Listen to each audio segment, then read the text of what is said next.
6.402 civiles asesinados premeditadamente durante 7 años. Ese es el número de víctimas a manos de miembros de un grupo armado legal activo que participa en misiones de paz de la ONU y en maniobras conjuntas de la OTAN. No lo decimos nosotros, lo dicen las autoridades judiciales del propio país al que pertenece. Podría ser uno de los mayores escándalos internacionales de la historia reciente, pero los escándalos no dependen tanto de los hechos en sí, sino de quién y cómo se presentan. Y hay gobiernos que pueden permitírselo sin ser acusados en parlamentos europeos, sancionados por grandes potencias, ni apartados de la llamada comunidad internacional. Hoy no vamos a hablarles de un tema del que nadie habla, pero nos conformamos con presentárselo como nadie lo presenta. Ahí les va.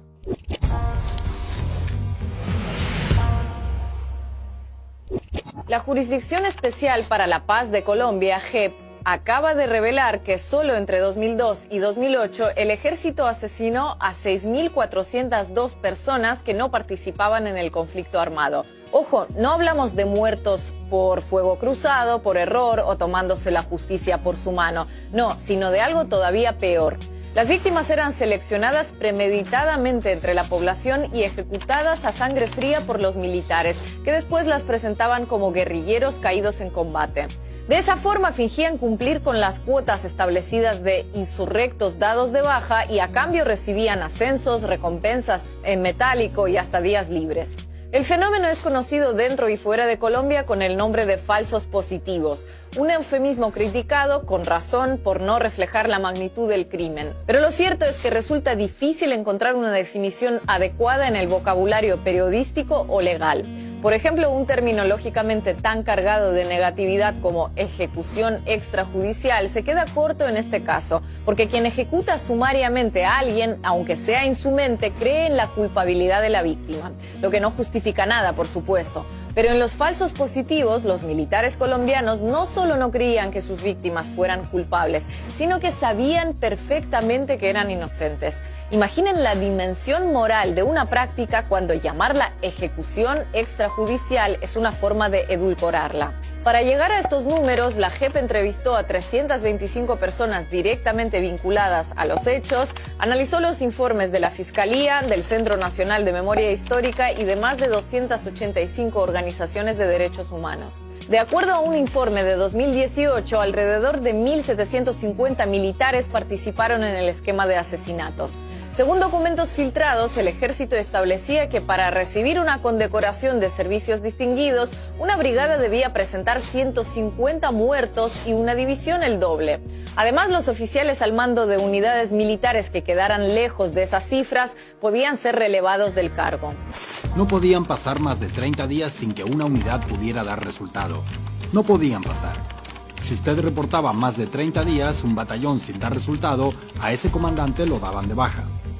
Tanto la jerarquía militar como el expresidente Álvaro Uribe rechazan la investigación y resultados presentados por la JEP. Para el también ex senador, el informe tiene como principal objetivo desacreditarlo, debido a que el texto se centra exclusivamente en su periodo de gobierno. Sin embargo, mirando las cifras, más que un sesgo político, parece que estamos ante el necesario sesgo metodológico que requiere toda investigación. Nadie centraría sus esfuerzos en Holanda cuando hace un estudio sobre accidentes de montaña. Y la realidad es que entre 2002 y 2008, los primeros 6 años de Uribe como presidente, se registraron 4 de cada 5 de los falsos positivos de los que se tiene constancia. Solamente de 2001 a 2002 la cifra de casos se sextuplicó y se mantuvo en alto hasta 2008, con un incremento desde 2004 cuando se implementó el Plan Patriota, el inicio de una gran ofensiva militar contra las guerrillas, que demandaba éxitos palpables y los demandaba rápido. Cuando el general Mario Montoya hacía los programas radiales en que se refería a todas las unidades, en sus instrucciones es: a mí no me vayan a reportar heridos, yo lo que necesito son muertos en combate y litros de sangre. Y a usted lo medían por eso. Además de la coincidencia en el tiempo, 1 de cada 4 falsos positivos a nivel nacional en ese periodo se dio en el departamento de Antioquia, donde Uribe fue gobernador y todavía hoy mantiene su principal bastión social. De modo que más que una obsesión de los investigadores por encontrar datos contra Uribe, pareciera que cada dato que se encontraban estaba relacionado de una u otra manera con Uribe. Ante la abundante evidencia sobre el incremento de falsos positivos durante su mandato, el expresidente se defiende diciendo que ningún militar lo ha acusado de dar directamente la orden y que durante su gestión 27 oficiales fueron apartados por estar presuntamente involucrados en esas ejecuciones. El que fuera su ministro de Defensa durante 3 años, Juan Manuel Santos, no solo no aprovechó las revelaciones para entonar algún tipo de mea culpa o asumir alguna responsabilidad, sino que sintió que era un excelente momento para sacar pecho. A raíz del informe, el también expresidente se atribuyó haber investigado, destapado y acabado con los falsos positivos. Y si bien no puede negarse que desde 2008 se produjo un brusco descenso, fingir desentenderse cuando fue el máximo responsable de las Fuerzas Armadas justo durante la cresta de ola de casos es algo que por lo visto solo puede permitirse un premio Nobel de la Paz. Así que parafraseando un refrán muy conocido, parece que a las victorias militares nunca les faltan padres, pero los crímenes de guerra son siempre huérfanos. Pero entonces, suponiendo que ni los entonces presidente de la República y ministro de Defensa respectivamente sabían nada de lo que hacían las Fuerzas Armadas, ¿quién dio la orden? Pues esa es precisamente la pregunta que se hacen muchos colombianos, convirtiéndola en etiqueta en las redes sociales. Porque la explicación oficial es que todo fue debido a un efecto colateral indeseado surgido de la política de ofrecer premios y ascensos a los militares a cambio de presentar muertos en combate. Política que hoy parece que tampoco nadie ideó ni defendió en su momento. Según esa explicación, los números de los falsos positivos se explicarían por ese incentivo perverso que algunas personas sin moral aprovecharon para beneficiarse. Es decir, unas pocas manzanas podridas en las Fuerzas Armadas. Manzanas podridas con capacidad de asesinar en promedio más de una quincena de civiles cada semana, sin que nadie se enterara, dicho sea de paso. La magnitud moral de los falsos positivos comenzó a ser conocida poco a poco desde hace 13 años, cuando las madres de Soacha, desafiando obstáculos, miedo y amenazas, se lanzaron a exigir respuestas sobre sus hijos desaparecidos. Recién hoy empezamos a conocer oficialmente la magnitud en números. 6.402 víctimas en 7 años es más del doble que el total de víctimas de la dictadura de Pinochet durante 17 años. Más del triple de las que causó el IRA en casi 30 años de conflicto armado con el Reino Unido. Unas 10 veces más que las causadas por el terrorismo yihadista en la Unión Europea desde 2004. Y sin embargo, los números que publicó la JEP son solo un primer paso y seguramente se queden cortos.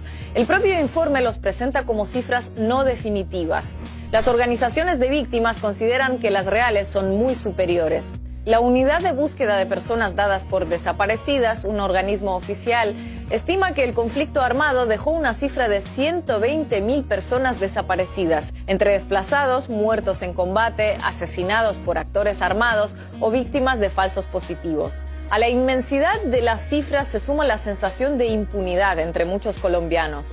Aunque se han producido numerosas condenas de militares involucrados en estos hechos, estas se combinan con polémicos ascensos como los de 2 brigadiers generales a mayor general a finales de 2020.